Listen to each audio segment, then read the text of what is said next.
तो एसआरएच का पिछला मैच था मुंबई इंडियंस से, जो कि एसआरएच हारी थी। और हारने के बाद जब इंटरव्यू हुआ था उसमें पैट कमिंस बोल के गया था, अब नहीं छोड़ते किसी को, अब होंगे फायरवर्क, अब हैदराबाद में मैच है, अब होंगे फायरवर्क।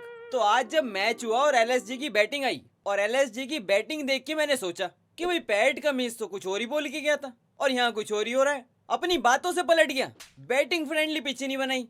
तो फिर आती है एसआरएच की बैटिंग और बैटिंग पूरी भी नहीं होती और मेरे को समझ आ जाता है कि पैट कमिंस 2 दिन पहले मैच हारने के बाद क्या बोल के गया था, कि वो इस चीज की बात कर रहा था। और ये देख लो बंदे का जिगरा, 2 दिन पहले कह के गया है कि फायर वर्क करूंगा हैदराबाद में, रोकना हो तो रोक लेना, और कर दिया।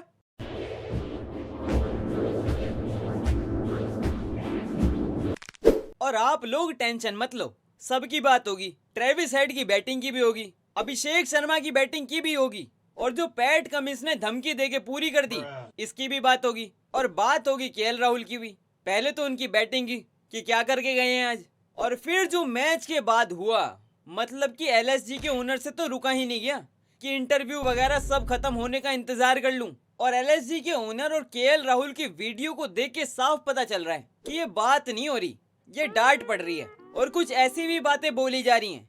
अरे चलो छोड़ो, एक काम कर रहा हूँ, इस वीडियो को मैं डाल रहा हूँ टेलीग्राम पे, वहां से जाके देख लेना, यहाँ पे नहीं डाल सकता। डिस्क्रिप्शन खोलो, टेलीग्राम के लिंक पे करो क्लिक, जाके कर लो ज्वाइन, शाम का वेट करना, बातें करेंगे। अब आ जाते हैं आज के मैच पे और करते हैं शुरू से शुरू।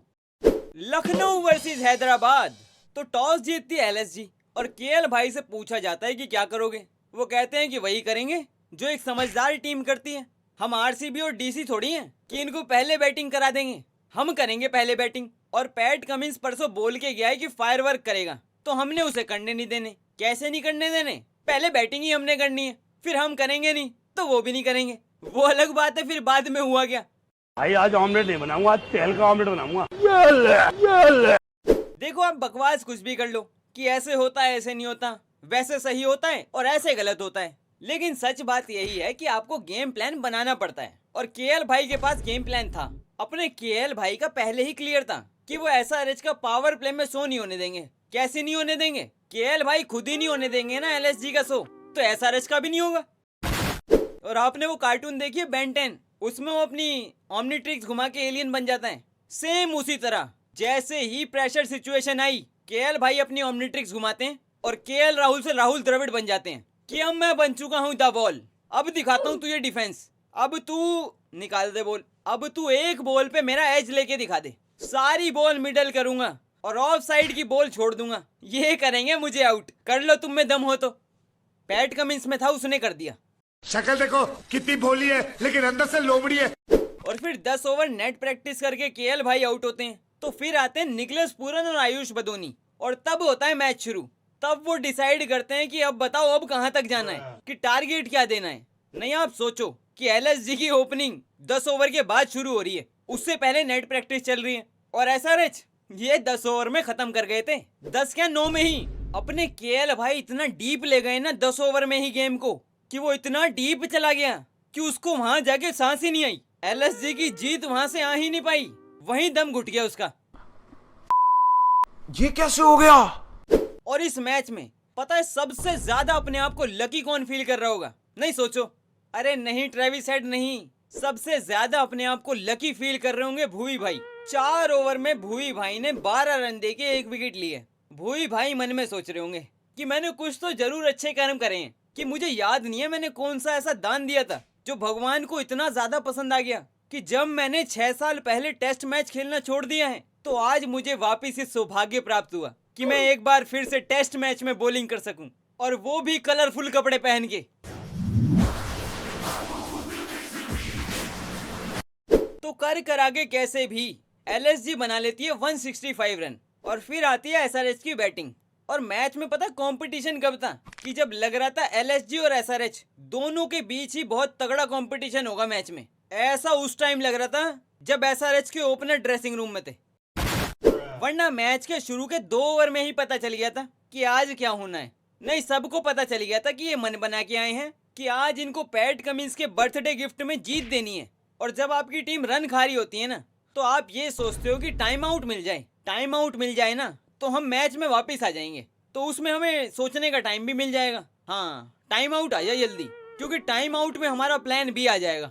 तो टाइम आउट आया, टाइम आउट में प्लान बी भी आया, प्लान बी में आयुष बदोनी बॉलिंग करने भी आया। लेकिन एसआरएच जो प्लान ए बना के लाई थी वो इतना ज्यादा सक्सेसफुल हो चुका था कि दोनों टीम के पावर प्ले में रन्स का डिफरेंस 80 रन था। एलएसजी ने पावर प्ले में 27 बनाए थे और एसआरएच ने 107। ये मेरा एरिया है और एरिया में कोई भी इंटरेस्ट नहीं करना, ओके। लेकिन ये एलएसजी का प्लान है इतना घटिया था ना, इन्होंने कोई ढंग की स्ट्रेटेजी ही नहीं बनाई। नहीं, जब आपको पता है कि एसआरएच से मैच है तो आपने अपनी वो मरून और ब्राउन सी जर्सी पहले ही क्यों पहन ली? नहीं बताओ अब, नहीं आपने पहले सोचा क्यों नहीं कि ये जर्सी एसआरएच वाले गेम के लिए बचा के रखें, उनके सामने ब्लू जर्सी ना पहने क्योंकि उनकी टीम में ट्रेविस हेड है। बस फिर क्या होना था जब इनके पास प्लान नहीं थे, लेकिन ट्रेविस हेड के पास तो थे ना प्लान कि ब्लू जर्सी देखूंगा तो जाने तो दूंगा ही नहीं, और जाने दिया ही नहीं। जो भी बॉलर आया उसको ट्रेविस हेड ने स्टैंड में पहुंचाया।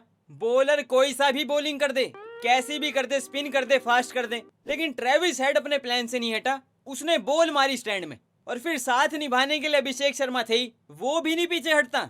आपको टाइम ही नहीं मिलता कि आप सोच लो कि ट्रेविस हेड तो चलो स्ट्राइक से हट गया, एक दो बॉल डॉट निकाल लें, रन रेट रोक लें, वो सामने अभिषेक शर्मा वो पहली बॉल पे ही छक्का मार देता है।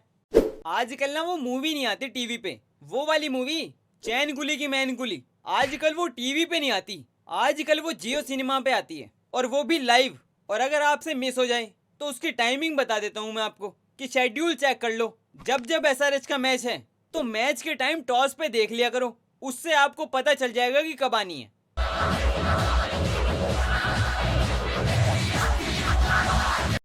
और लाइव ऐसी दानवी बैटिंग देखने के बाद केएल भाई तो बेचारे सुन हो जाते हैं। पहले तो कहते हैं मुझे वर्ड्स ही नहीं आ रहे क्या बोलूं, फिर कहते हैं हम 50-60 रन कम थे। 50-60 कम थे आप? हाँ सही कह रहे हैं, सही कह रहे हैं, बिल्कुल सही कह रहे हैं। अगर 50-60 रन ज्यादा बन जाते ना तो ये 10 ओवर में चेज ही नहीं होता, फिर 12 में होता। पर मैच के बाद कुछ हार्ट ब्रेकिंग सीन्स भी देखने को मिले कि केएल राहुल को एलएसजी के ओनर ग्राउंड पे ही डांट रहे हैं, और गैस करने के कोई पॉइंट्स नहीं है कि ये क्या कह रहे होंगे, क्योंकि सबको पता है यही कह रहे होंगे कि परफॉर्मेंस डिलीट चाहिए 15 नवंबर से पहले, कुछ भी करो कैसे भी करो परफॉर्मेंस डिलीट चाहिए। ये परफॉर्मेंस नहीं आनी चाहिए। 15 नवंबर तक कुछ भी करो कैसे भी करो। वैसे मैं होता तो नहीं हूँ इस टॉपिक पे कुछ बोलने वाला, क्योंकि देखो भाई ओनर की टीम है और उसके पैसे हैं और उसके पैसे लगे हुए हैं, और जिसके पैसे लगे होते हैं उसको ही पता होता है, तो मेरे को कुछ बोलना तो नहीं चाहिए। लेकिन फिर भी ये कहूंगा कि ये जो ओनर और केएल राहुल के बीच में ग्राउंड पे हुआ ये अवॉइड किया जा सकता था, इसको अकेले में भी किया जा सकता था। क्योंकि देखो केएल राहुल इंडियन टीम का सीनियर प्लेयर है, वो यंगस्टर तो है नहीं कि आप उसको कहीं भी कुछ भी बोल दो, और ऐसा तो खैर यंगस्टर के साथ भी नहीं करना चाहिए। लेकिन ये अच्छा नहीं लगा यार देखने में थोड़ा, मतलब इंडियन सीनियर प्लेयर को ग्राउंड पे इस तरह डांट पड़ना काफी अजीब लग रहा है इस पे कुछ बोलने में भी। और ये वीडियो मैंने रिकॉर्ड भी कर ली थी, मैं इसको टेलीग्राम पे डाल रहा हूँ, तुम खुद भी देख लेना, तुम बताना फिर तुम्हें कैसा लग रहा है और तुम क्या सोचते हो। तो डिस्क्रिप्शन खोलो, टेलीग्राम के लिंक पे करो क्लिक, ज्वाइन करके वीडियो देख लो, और यहाँ पे भी सब्सक्राइब कर देना, क्योंकि आज तो आरसीबी का मैच है। आरसीबी का है तो इसलिए सब्सक्राइब कर देना, मैच के बाद कल भी मिलेंगे। ठीक है, अब जाके वीडियो देख लो।